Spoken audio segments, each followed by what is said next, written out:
All right, everybody. Thank you for tuning in. Today, I have the honor of talking to Mr. James Clear, who is someone that I wanted to have on the podcast for a long time.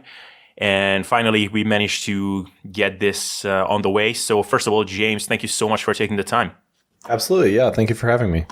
Yeah, awesome. So first of all, we will obviously talk about your new book, which became a massive bestseller.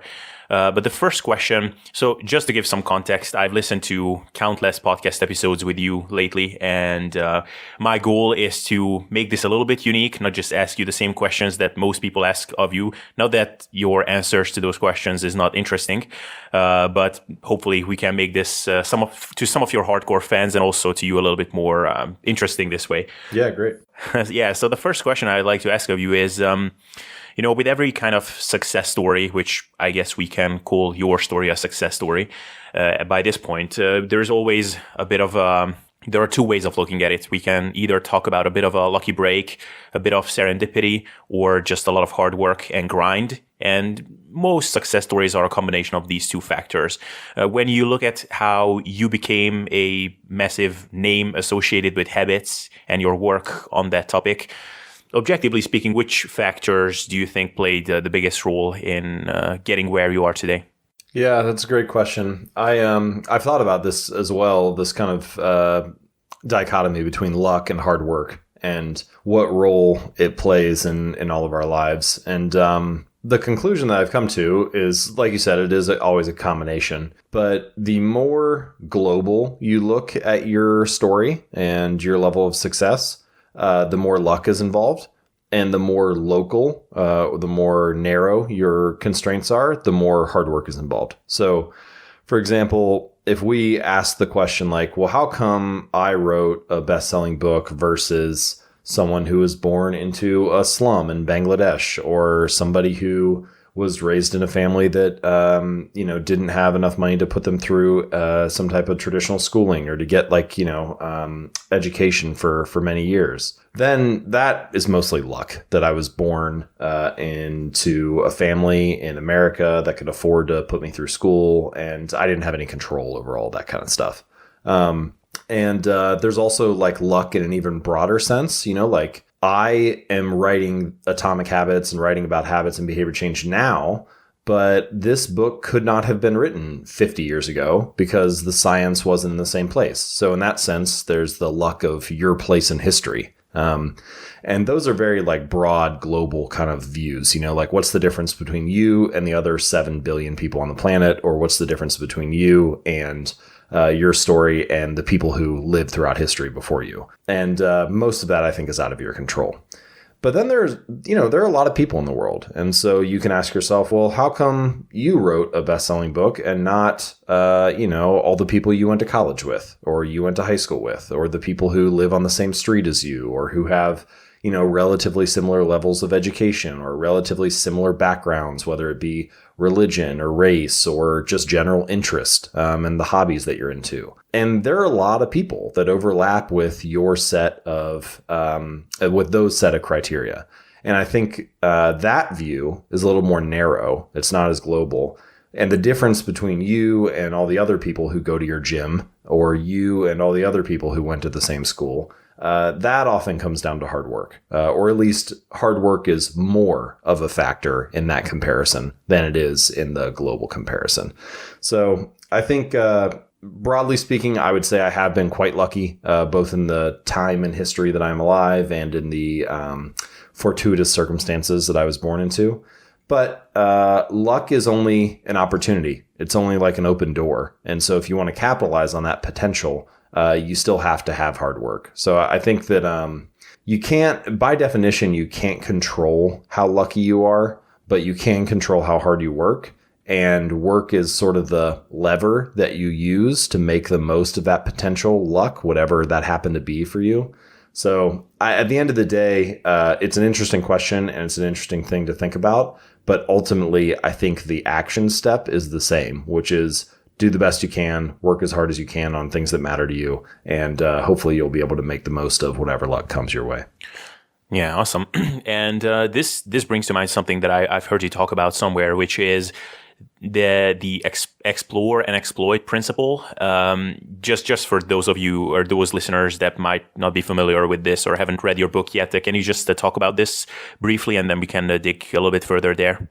Sure. So the explore-exploit trade-off, as it's often called, is basically this idea that time is limited, and so you don't have time throughout life to try everything, but you still want to get good results. So what's the best strategy for managing that, for managing the trade-off of your time? I believe sometimes it's called the multi-armed bandit problem. But anyway, the point is, roughly speaking, you want to spend a good amount of time exploring, especially in the beginning. So let's say, for example, you're working on a project at work and you're not sure the best way to approach the project, or you're not sure, or you're, let's say I'm writing a new article and I don't know the best topic to write about.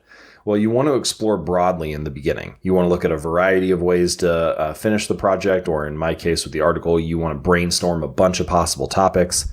But then you start to get closer to the deadline. And as you get closer to the deadline, at some point you want to stop spending so much time exploring and just focus on whatever the best idea is you have so far, and actually exploit that best idea and get some results before the time is up. The same thing can be said on like a very broad time scale. So if you think about the course of like your career, if you're very early in your career, it probably makes sense to explore a lot of options. And sometimes companies actually have this built in. You know, there are some like leadership training programs where you'll do like a 6-month stint in different sections or different departments of the company. And part of the reason of that is to let you explore, to let you get some exposure to different areas and figure out which area is best for you. Once you have done that exploring, though, then you want to start to focus on the area that, again, you think you can get the best results. And similarly, your strategy changes as time goes on. If you're deep into your career, if you're 30 years in, then, you know, certainly there's nothing holding you back from switching and starting a totally new career if you'd like. But if you're looking to retire soon or something like that, then it probably makes sense to exploit the best area that you have, the area where you have the most skills or the highest earning potential, rather than looking for something new because you're closer to the finish line. So roughly speaking, I think you can just summarize the explore-exploits trade-off as saying, the more that you're winning, the more that you're getting results, the more you want to exploit that and spend less time exploring. And the more that you're losing, the more that you haven't found something that delivers the results you're looking for, the more you want to continue to explore and try to find something better. But the amount of time you have left kind of influences that. And roughly speaking, once you're kind of in the thick of things and doing the work, people have generally found that you want to spend about somewhere between like 70 to 90% of your time exploiting the best option that you found, but you never totally give up exploring. So you're still spending, say, 10 to 30% of your time investigating new ideas and new options. And this is something that you see in large companies like Google famously has their 20% time, where 80% of the work week is spent doing your job and exploiting the thing that you were hired for, and 20% can be spent working on projects of your choice or kind of exploring for different options. Right. And is that kind of how your story of becoming this writer who writes about habits and became one of the world's leading experts and content producers on that topic, was that kind of how that came about as well? Well, a little bit. So when I first started writing, I didn't even know about this thing called the explore-exploit trade-off. So I might have been doing it implicitly, right? Like that's just a label, right? That's just a title. It's just a name for this, you know, this strategy. So you can do it without knowing the name of it. But I didn't think about it in a careful way like that. I did try a variety of things. I tried a variety of business ideas when I got started. I tried a variety of articles and topics to write about when I began writing. And I gradually started to hone in on which topics people liked more and which topics seemed to be getting like a better response, or people were interested in my thoughts in those areas. So there was sort of this like triangulation of which topics seemed best. So in that sense, I did it. But what I've noticed recently is that when I tend to take on a new project, now, you know, this is a little more speaking like individual projects than my overall career. I really like the phrase broad funnel, tight filter. So like, for example, right now, so I finished Atomic Habits. I'm kind of thinking about, do I want to write a second book? What would that look like? And so right now I'm in the broad funnel phase, which we could call the explore phase, where I want to lay out as many ideas as possible. I want like a huge list of potential books that I could write. and think through like all those potential options. And then I'm going to use a very tight filter, and I'm only going to focus on like 1 or 2 ideas that can make it through that tight filter. And it's going to have to pass a lot of tests. Like I'll have to be interested in it. It'll need to be scientifically backed. It's going to have to have something that I could write engaging or entertaining stories about. It needs to be a topic that people are broadly interested in. I like things that are practical and actionable and apply to people's daily lives. So right now I'm in the explore phase. And then to figure out what I want to exploit, I kind of have a bunch of different rules that it needs to go through. And so that's one way that I kind of use that idea in my personal work. Yeah, and this is sort of also touches on habits partly, but also still on the theme of this explore, exploit principle that I think I've heard you mention somewhere before that there are projects and there are things that you undertake and sometimes you don't succeed for a while. And sometimes that is because your approach is fundamentally just not the right one and you should change something in your course of actions fundamentally. And sometimes you just have to shut up and keep putting in the reps. And I guess the tricky thing, this is something that I think a lot of people experience. And the tricky question is, how do you determine this for yourself? So, for example, when you started writing about habits, you found some positive feedback from it, you found the process gratifying, and you started seeing some results at least. But how do you think someone can determine this for themselves? Like whether what they're doing actually makes sense, or like, okay, I've been doing this for a while, I'm putting in the work, this still doesn't work, something needs to change. How do you think about this? Yeah, that's a good question. So just to clarify, I think what I've said previously, and as you kind of mentioned there, is this idea that there are kind of like 2 ways to fail. You know, like sometimes you fail because you're following the wrong strategy and just kind of beating your head against the wall and you're not getting results. And other times you fail, you have the right strategy, but you just didn't stick with it long enough. And you're right. The key question is like, which one are you facing right now? And I think my kind of implicit reaction when you're asking that question is it's really about the trajectory. So I say this sometimes about like building a business. If you've figured out how to make like $1,000 a month, then you know how to make $10,000 a month. You just need to do 10 times what you're doing now. Now, maybe that means you need more traffic, or maybe that means you need to hire people so you can scale, or maybe that means you need to figure out ways to be more efficient and cut costs. But the point is you've like figured out something that works. You're actually on a positive trajectory right now. And conversely, there are many things that you can try in business that you aren't on a positive trajectory. You're working hard, but like you aren't actually even seeing any progress, not even in a small way. And that I think is a signal that, okay, we need to switch strategies here. So I think, similarly, like if you, let's say you wanted to become some Instagram star. Well, if you're posting content and you're adding 5 people a day, well, it's not a ton. It's going to be hard to get to 1 million followers that way. But if you know how to add 5, then you can probably figure out how to add 50. Meanwhile, if you're posting some stuff and like nothing's moving, nobody's coming, well, then you probably need a different angle or a different brand or something like that.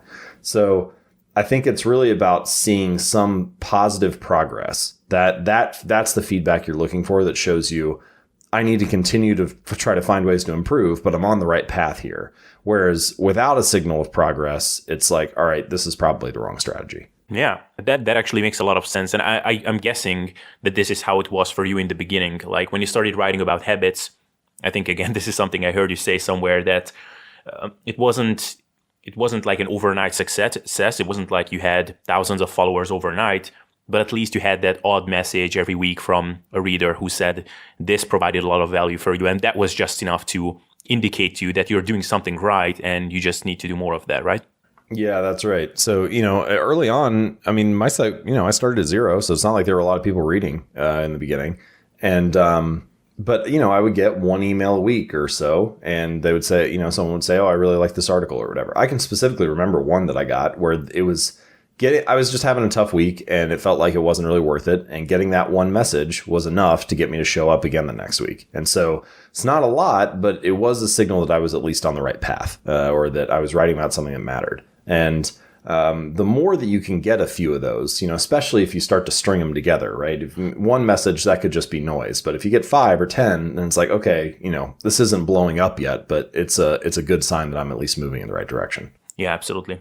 So still, just before we get into your actual book, I'm curious how, I've never heard anybody asking you this before, so I'm really interested in what you're going to say, is that in the beginning, when you started writing about habits, how did the process of actual writing look like for you? Not in terms of what was your ritual in terms of sitting down and writing, but how did you come up with topics that were actually relevant? And then how did you get into the research? Because now I'm assuming that it's a fairly straightforward process because you have so much resources saved up. You've done a lot of research already. So you have like a lot of paths to start going down, and then it will lead to some place at least. But in the beginning, when you were sort of starting from scratch, like how did the process look like? You just sat down and like, okay, this week, let's write about, I don't know, how to use habits for developing a habit of cleaning up your kitchen or whatever. And then you started doing the research from scratch and reading articles, or how do you even start out? Yeah, that's a good question. So first, I just broadly speaking, I like to think about reading and writing as, they're deeply connected. And so I like to use the analogy of like a car. So reading is like filling up the car with gas, and writing is like driving the car around. And if, the point of having a car is not just to go to the gas station and fill it up with gas constantly and never go anywhere, right? So the point is not just to consume information, but also you can't drive forever. So if you aren't reading, if you're not taking in new ideas, at least for me, it's very hard to be able to go anywhere. And so I always find that if I'm trying to come up with ideas, or if I'm struggling to come up with ideas, what I need to do is I need to read more. I need to fill up the tank. And so before I started jamesclear.com, I had this period where I read a lot. And all that reading over the course of a year or two was sort of like filling up the tank with ideas to write about. And I just started kind of like jotting down notes in a Word document. I had this document that was like, I don't know, maybe 60 pages long. And it was just kind of James's thoughts on habits. And that document was sort of the backbone for those first articles that I wrote. So it kind of like came out of that, my own notes from reading for a while. So I didn't just sit down at the computer the first day and like not have anything to go from. So I did have at least like that little bit.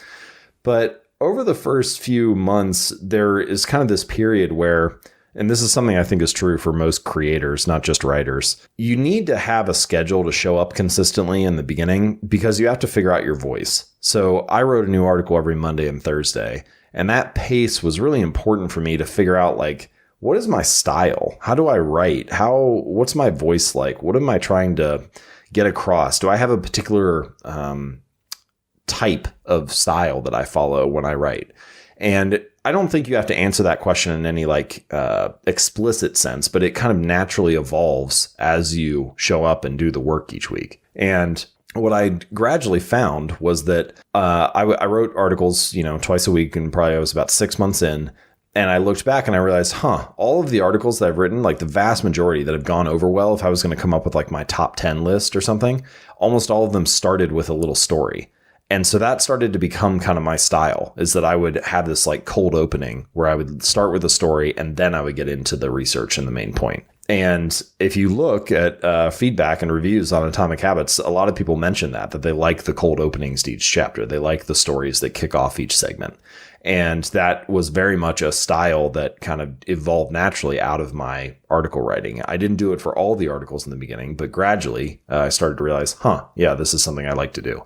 So that's one example of how the writing process kind of evolved in the early days. And then once I realized that, well, now, as you mentioned, now it's like, okay, I need to get a catalog of stories that I can use, and I need to figure out how that weaves in with the main point I'm trying to make, and so on.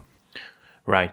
And in the beginning, you had this Monday and Thursday schedule. Did you never have some crisis moments when it was like, holy shit, it's Tuesday already. The article should go out on Thursday and I'm nowhere. Yeah, I had a lot of those moments. The first year, for whatever reason, came much easier. I think it's because I had a backlog of some of those ideas and it was just new and fresh and I was excited. And so I was able to stick to that Monday, Thursday schedule a lot better. The second and third years were much harder. There were a lot of nights where I stuck to it, but I published the article at 1 a.m. or, later even sometimes. So it became kind of like grueling because I was starting to stay up so late to get them done every time. And then, as things started to go well and the audience began to get bigger, then I started to feel this internal pressure to write something really great every time. And that made it even harder to get it out on time. So I was able to stick to it for a while. I did it for about the first 3 years. I think I probably only missed maybe a handful of times at most in those 3 years. There was one time when I got really sick and I just put an article up that said, I'm sick today, article is coming. But I felt like I had to press publish and like get something out there. But yeah, overall it went very well. And then after the third year, I signed the book deal to write Atomic Habits. And then I knew something had to change. I didn't have the bandwidth to be able to write 2 articles a week and write the book. So I kind of put the articles on pause or did them intermittently while I was writing the manuscript for the book. Right.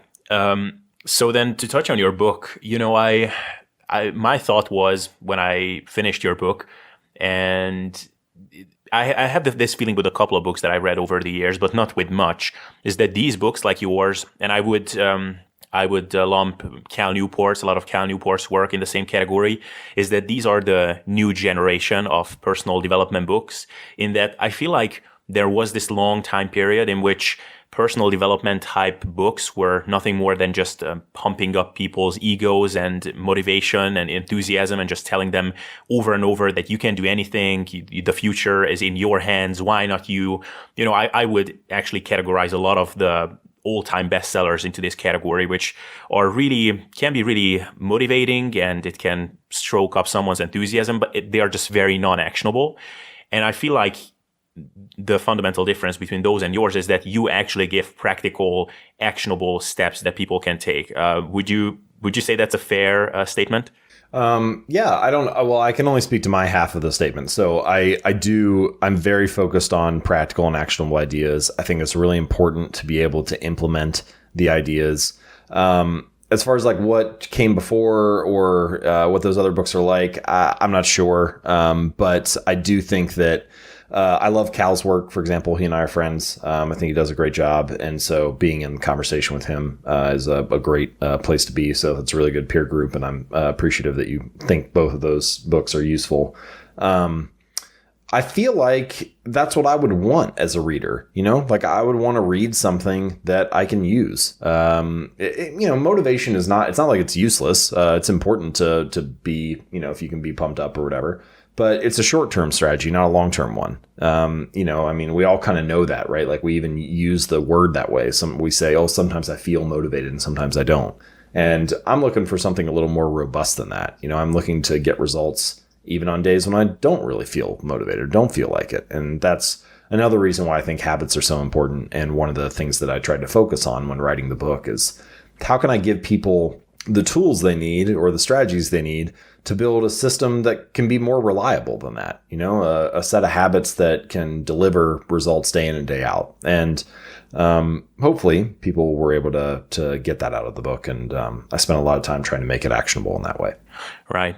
So obviously, the reason why the personal development sphere is doing so well in terms of book sales and other products that are being sold each year is because people have this underlying chronic desire to change their destiny and how their life unfolds. And a lot of people are dissatisfied with how their lives unfolded. A lot of people feel like they have unfulfilled potential. So do you feel like habits are the key factor to actually really change the life course of people who feel like they have unrealized potential? I think they're one of the best strategies and tools and levers that you have. Generally speaking, I like to divide life into kind of 2 big categories, or this kind of self-improvement topic into 2 big categories. So you've got decision making, which sort of sets the trajectory of options for you. It sets the possibility. And then you have your habits, which determine kind of how far you walk along that trajectory. So the example I like to give is, imagine you have 2 entrepreneurs, and the first one decides to start like a pizza parlor, and that decision to start a pizza shop has a certain trajectory that kind of, you can imagine like a dotted line kind of emanating out from that decision point into the future. And then you could have another person who decides to start a software company. And that decision has like a dotted line coming out from it. And perhaps the slope of the potential for the software company is like steeper than the one for the pizza company. So it's got more upside. But whether or not you realize that potential depends on your habits and how you execute each day. So it's very possible that you could choose to start the pizza shop and end up with better results because you have really killer habits versus someone who just had an idea for a software company but then doesn't really execute on it. Now, of course, ultimately what you're really looking for is to make great decisions and to have great habits, to make choices that give you a ton of leverage and a lot of upside and a bunch of potential, and to have the daily habits and rituals that allow you to capitalize on that and make the most of those opportunities. So I think that habits play a really crucial role in there, but your decisions and choices also matter. Right. Now, let's just for a second, let's focus on the decision side of the equation, because I think I like this. I read this line in, who's the name of the author? Getting Things Done, David Allen's Getting Things Done. There was this line which said, there's always more to be done and you can only do one thing at a time, or something along those lines. And I feel like the same thing applies for habits and just making decisions about what to prioritize next. Because at any one moment, I think all of us have almost an infinite opportunities as to what to try to improve and what habits to prioritize. And I call this the post-motivational seminar syndrome, when people get just so fired up and they design these super complex morning routines.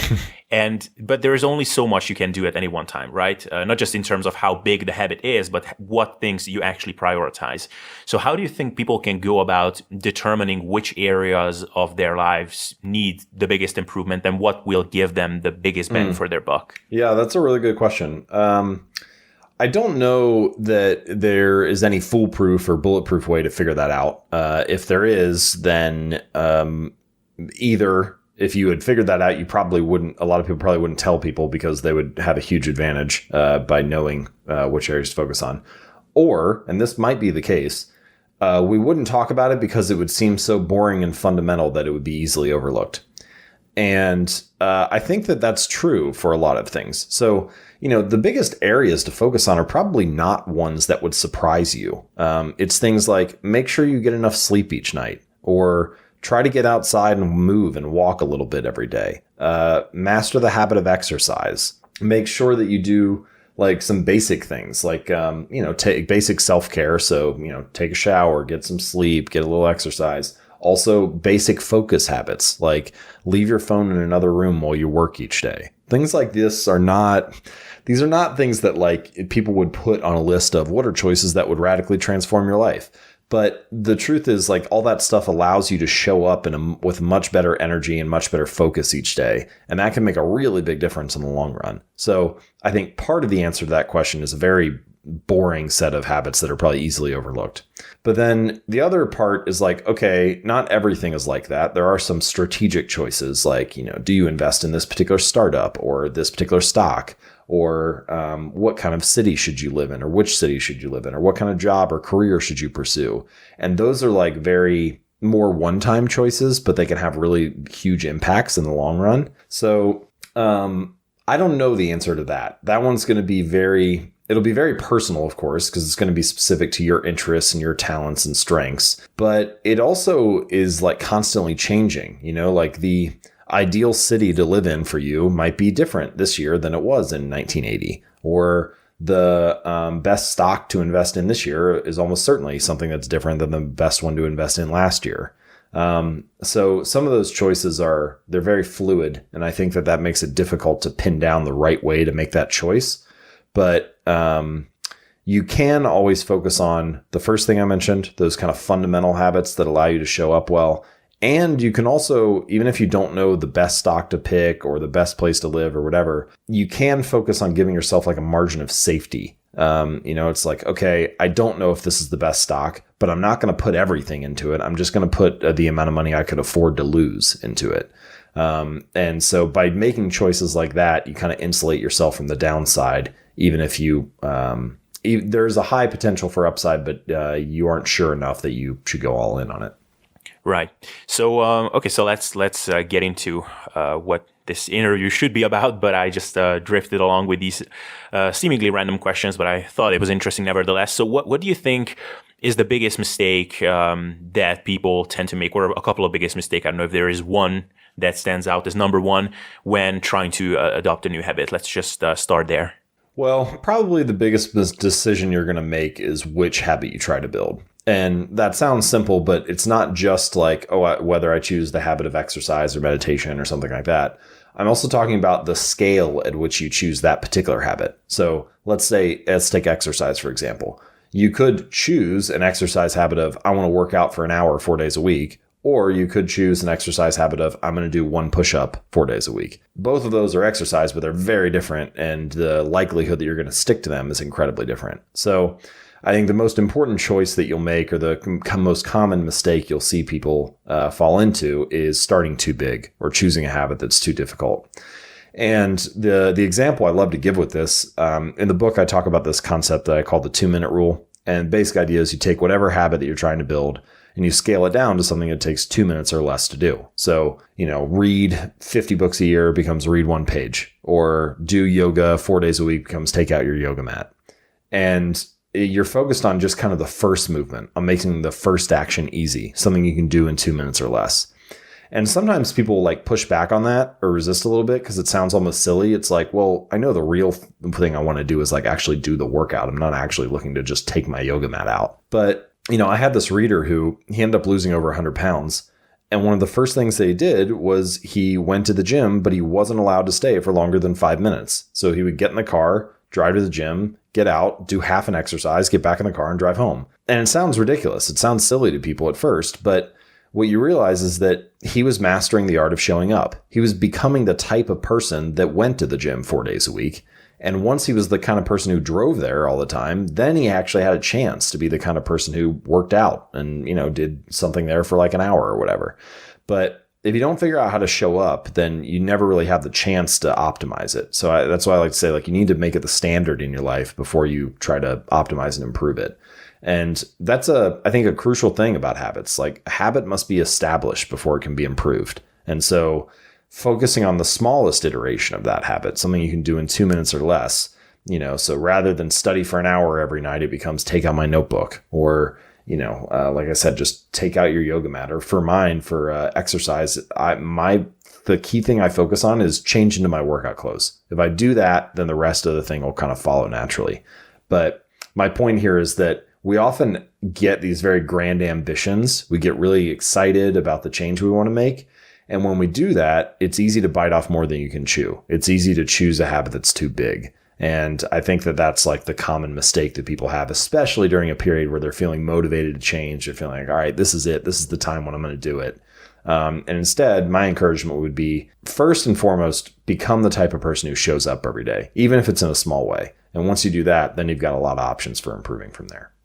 Right. And what would you say to people who, because this is something that I've fallen for a lot, pretty much every year I fall for this at least once, where I feel okay, I should have prioritized this one area. I should have improved myself in this area for so long. And now it's man, it's too late. I understand that I shouldn't start too big, but man, I wasted so much time. I don't have time to mess around with this 2-minute stuff. I need big changes now. And I think a lot of people have this sense of urgency, especially when they compare themselves with other people. I think that social media is especially bad about this, or the internet in general. So what would you say to people who feel like this? Yeah. What you really need to do here, I think, is shift the conversation in your mind from external to internal. So that whole conversation around, I don't have time to mess around with this. I've wasted too much time. I look at the results that I have versus the other people, around me or whatever. The only reason you're using phrases like that is because it's an external comparison. The reason you think, for example, imagine if there was not another human in the world, you would not have any context for saying, oh, I've wasted time on this, because you don't know what good or bad looks like. You don't know you don't know that you're behind the curve because there is no curve to compare to. And so all those type of judgments are based on external comparisons. So instead, if you can shift to an internal comparison and say, all right, okay, take out my yoga mat for 2 minutes, or do 5 push-ups, or read 1 page. Well, how does that compare to where I was yesterday? Well, it compares favorably, compares positively. It's better than I was yesterday. And so if you can shift the comparison from external to internal, then you are able to capture, which is one of the most important things for change, which is a feeling of progress. You're able to feel like you're moving forward. And I think ultimately, if you feel like you're being successful, if you feel like you're making positive progress on your ultimate goal, then you have a reason to show up again tomorrow.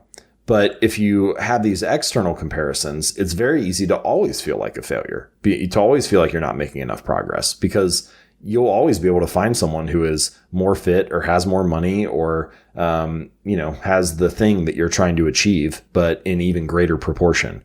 And so ultimately, I think the only healthy way to try to have this conversation with yourself and improve is to shift that to an internal comparison and focus on the progress you're making rather than on the current state that you are in.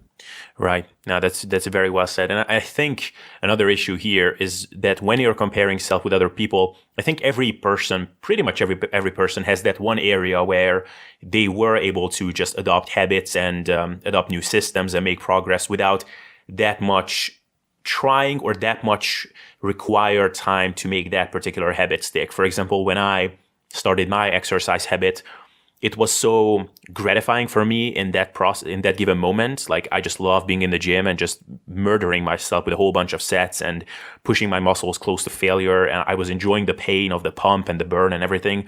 I think this is kind of the story of a lot of people who become these gym obsessed people and will read fitness forums all day long. So, and everybody has something like that. For some people, it's work. For others, it's language learning, whatever. And I think by comparing ourselves with people who have that particular come to Jesus moment in a given area, that's really bad in terms of setting ourselves up for feeling like a failure. Would you agree there? Yeah, I would agree.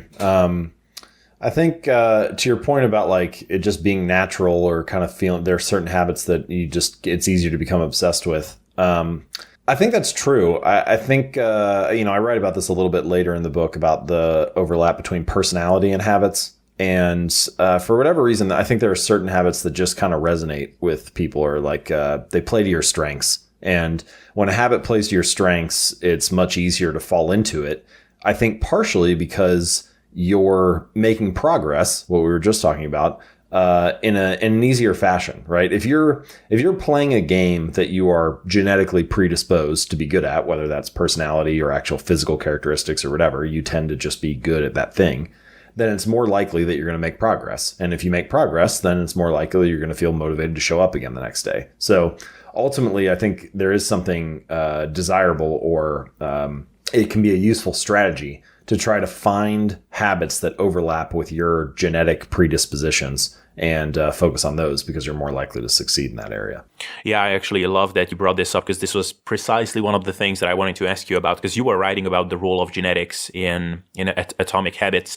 And, there are obviously many things that determine how well you will do in a given area. It's more obvious in fields like athletics. But when it comes to, for example, just general life, academic or career success, arguably one of the most predictive factors behind becoming successful in life, financially, academically, is conscientiousness and just being kind of driven and industrious. And when someone's lacking that, like for someone like me, for example, I hear a lot of, for example, on podcasts on which you appear, for example, I hear a lot of people talking about, like, man, I just can't turn off. Like, I always want to work. I'm a workaholic. And I'm listening to that and I'm like, man, I'm not that guy. I'll be completely honest. Like, I wish I was a workaholic and I couldn't turn off for one moment. But I have issues with procrastinating. I put off things that are otherwise meaningful to me. And I feel this inner resistance to just put my ass in the chair and type away on something that I really want to do, because I feel this inner drive. But perhaps I'm just not wired that way. So how do you think someone like me can go about this and play to my advantage, if there's any advantage in not being that industrious? Yeah, it's a good question. I think that there's a shadow side to every strength, right? And so for people who feel like they're workaholics so they can never turn off, the shadow side of that is, they are always spending time working, which means less time with friends and family, or they're constantly thinking about like the next thing in their business. Like they're perhaps even a little, to a certain degree, like stressed or anxious about it. The idea that like, oh, I can't turn off, like, man, we have this project, but it's not done. Or, if we could just get distribution in this channel, then, this would be moving smoother or whatever. They're like constantly thinking about the problem. Whereas for you, perhaps the strength is that it's easier for you to relax, or it's easier for you to have some downtime and enjoy the moment. Whereas the shadow side of that strength is that it's harder to get moving. It's easier to procrastinate and so on. I don't know. I'm just kind of spitballing here. But my point is that all strengths come with some kind of shadow side. To your question, though, about what can you do to overcome procrastination or make it more likely that you'll be able to work, I think one effective thing, one thing we've already mentioned, which is make the action smaller. So if you're comparing, do I write this 12-page report or do I watch Netflix? Well, Netflix seems much less painful, much easier, much more convenient and entertaining than writing a 12-page report. But if you're comparing, do I write one sentence or do I walk downstairs and turn on Netflix? Well, those are getting close to the same amount of work. Writing one sentence is not that much harder than walking down the steps and turning on the TV.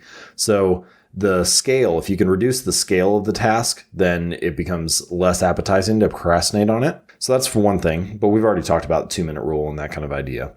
The second thing you can do, which I have a list of these in Atomic Habits, is use a commitment device to kind of change the equation in your mind. So let me give you an example. Let's say that you sit down and you're like, all right, tomorrow's the day. I'm going to wake up early. I'm going to go for a run. So I'm going to get up at 6 a.m. and go out. But then you go to sleep and tomorrow rolls around and 6 a.m. comes and your bed is warm and it's cold outside and you don't really feel like getting up. So you just decide, you know what, I'll just press snooze and stay in. So you procrastinate on this idea of going for a run. But you can use a commitment device. And so let's say you rewind the clock and it's, the day before again, and you text your friend and you say, hey, can we meet at the park at 6:30 and go for a run? Well, now you have a running partner. Now you have someone to hold you accountable. So you go to sleep and 6 a.m. comes around and your bed is still warm and it's still cold outside. But now if you don't get out, you're a jerk because you leave your friend at the park all alone. And so that commitment device, it changes the equation. Now all of a sudden it's no longer attractive to procrastinate because it means that you're a jerk or there's a cost associated with the behavior. And that's really what commitment devices can help you do. They lock in your future behavior, often by creating some kind of cost to procrastination. And so if procrastination does not bear any cost, it's easy to fall back into it. But if there are negatives associated with it, then suddenly it doesn't look as appetizing. So I think that that's one possible way to overcome that if you feel like that's more like your default. Yeah. And I think another really good one, which you also wrote a lot about in your book, which is environmental design or environment design. And the other one is this concept of the decisive moment. And I think both of them are spot on. And I think this will resonate with a lot of people. But can you just elaborate on these briefly? Sure. So environment design is a big strategy. I talk about it in chapters 6 and 12. But the basic idea is you're trying to redesign your space to favor the habits that you're looking to build. So in some cases, this means making the cues of your good habits more obvious and the cues of your bad habits invisible or hidden.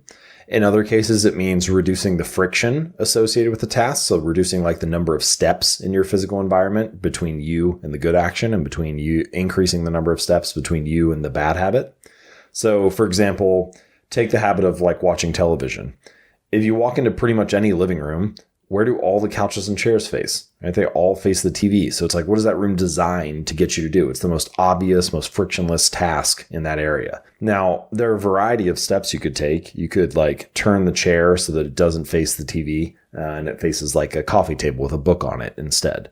Or you could take the remote control and put it inside a shelf or inside a drawer so that you're less likely to see it. But you could also, so that just kind of, you could take the TV and put it in like a wall unit or a cabinet. So it's like behind doors. And all of those actions kind of reduce the obviousness of the cue in the environment. But you could also increase the friction of watching TV. You could like take the batteries out of the remote control so that it takes, 10 seconds to put them in and turn it on each time. Or you could unplug the TV after each use and then only plug it back in if you can say the name of the show that you want to watch. So you can't just like mindlessly, turn on Netflix and find something. And if you really want to be extreme, you can like take the TV off the wall and put it in the closet and only set it back up when you want to watch something bad enough to put that amount of work in.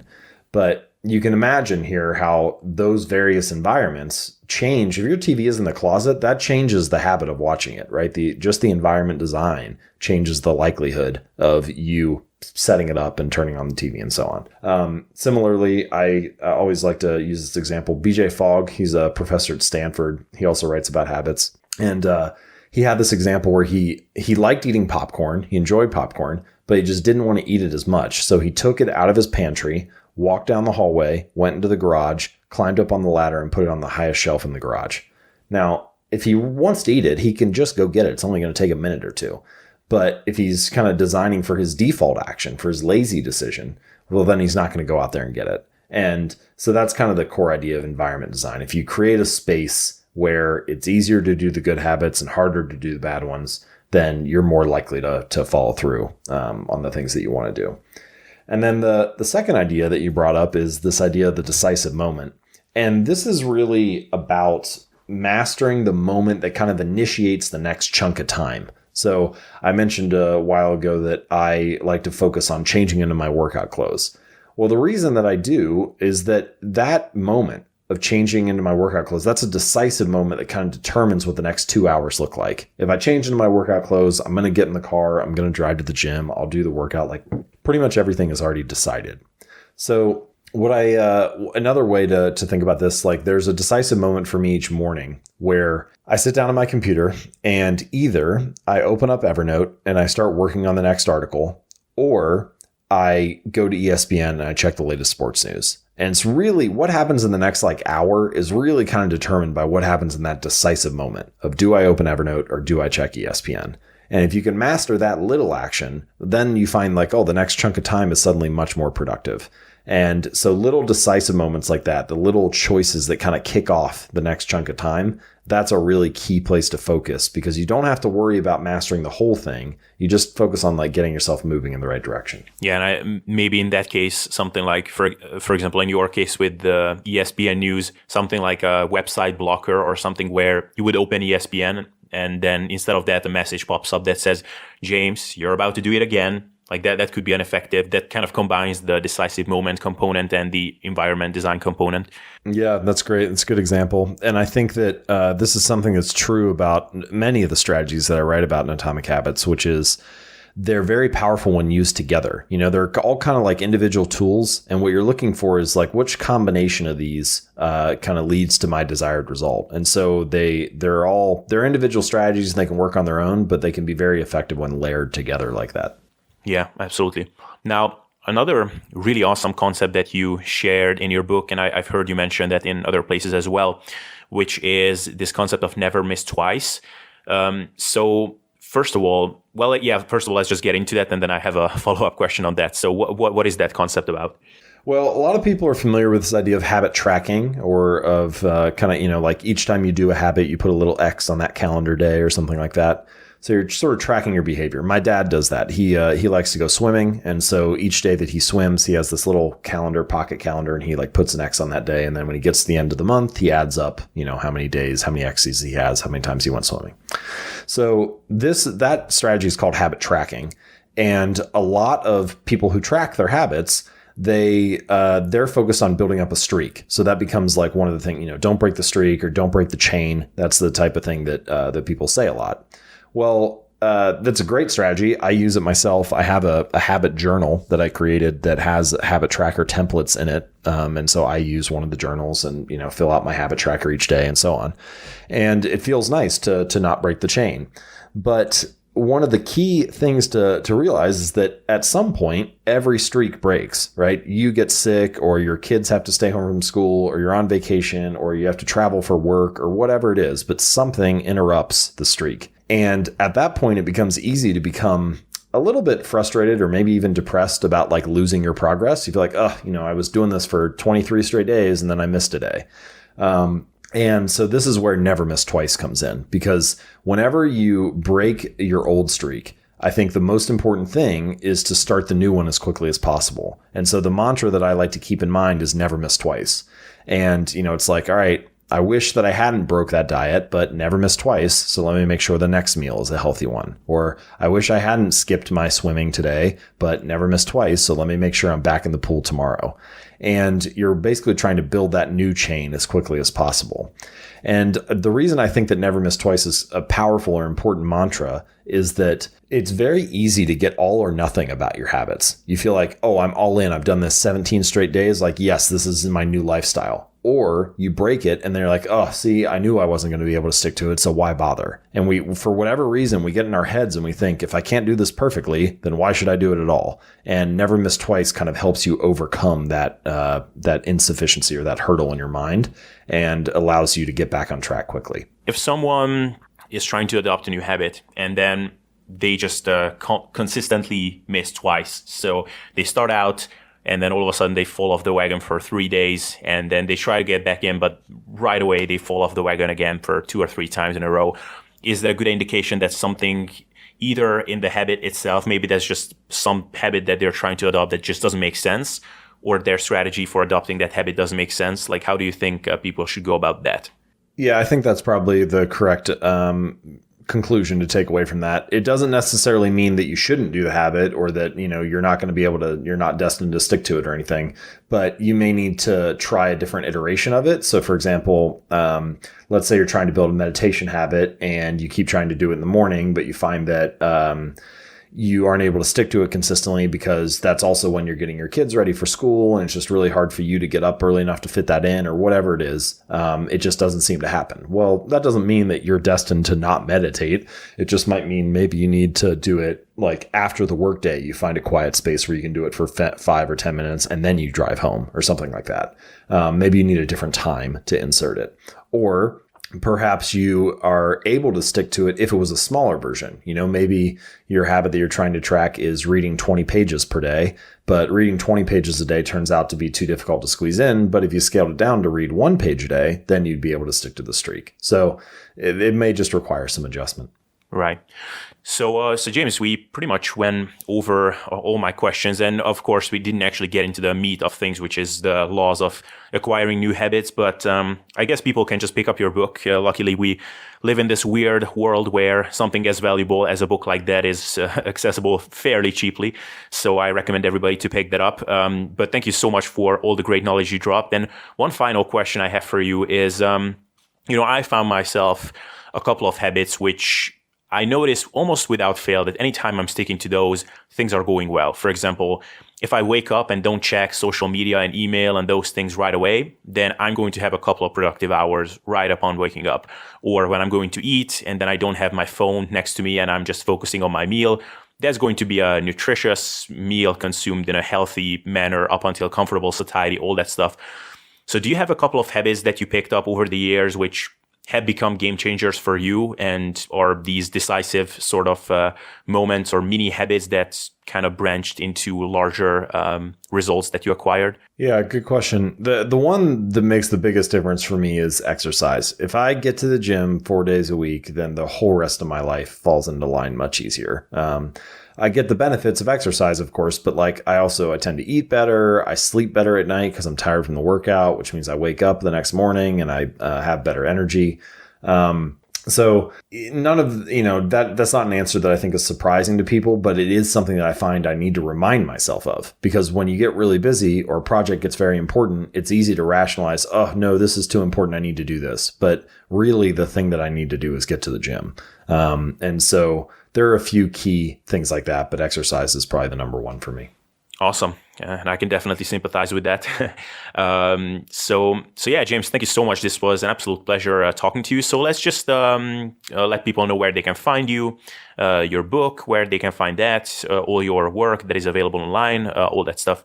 Sure. So if you'd like to check out more, you can just go to jamesclear.com and you can click on articles. I have them organized by topics. You can kind of poke around there and see what's interesting to you. If you click on books, then you'll find a link to Atomic Habits as well as the Habit Journal, which has the habit tracker templates in it. And basically it's a journal or a notebook that's designed to make it easier to build good habits. So anyway, you can check those out there. And social media profiles are also on jamesclear.com.